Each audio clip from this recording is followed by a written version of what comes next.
born in New York, but I was raised in Palm Beach County. I was raised with both my parents, and I had an older brother. My little sister came 12 years after me, but that's 12 years later. So it was really just me and my brother growing up.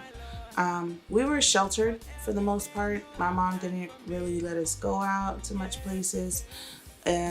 We were in church most of the time, and the one place she really liked to take us was the library.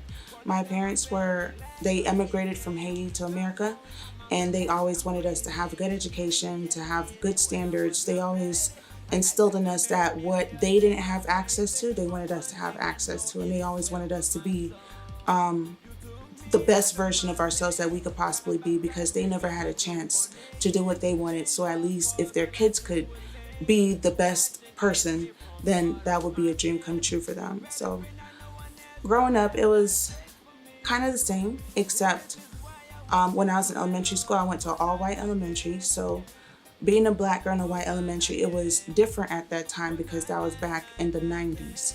I was the only black girl out of 30 kids, and all the rest of the students were white.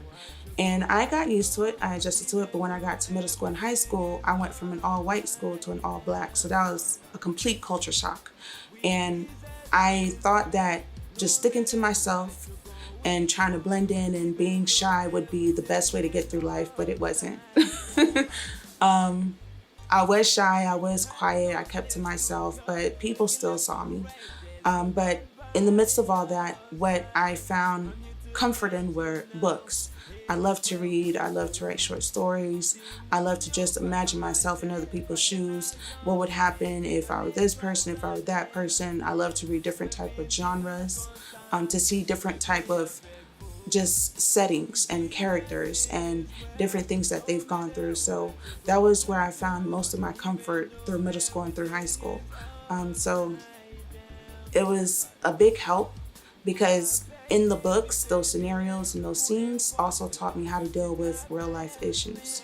So when I think about why I become an actress, I can think back to when I used to read a lot, because in those books, there were a lot of stories. Some of them were real, some of them were fake, but at the end of the day, it's still a story. So when I'm acting, I'm telling a story, whether it's somebody's real story or something that could be happening to somebody that we don't know about. So it's to me, acting is an inspiration to everybody around the world, to those who are going through things, who don't know how to speak about it, and they can see it on screen and relate to it and be able to find strength to come out of it because of that. So when I act, it's not just something to do, it's a part of me, it's who I am. I know that it's for a greater cause, bigger than myself. My name is Sarah Francois from Behind the Legend, and this is my story.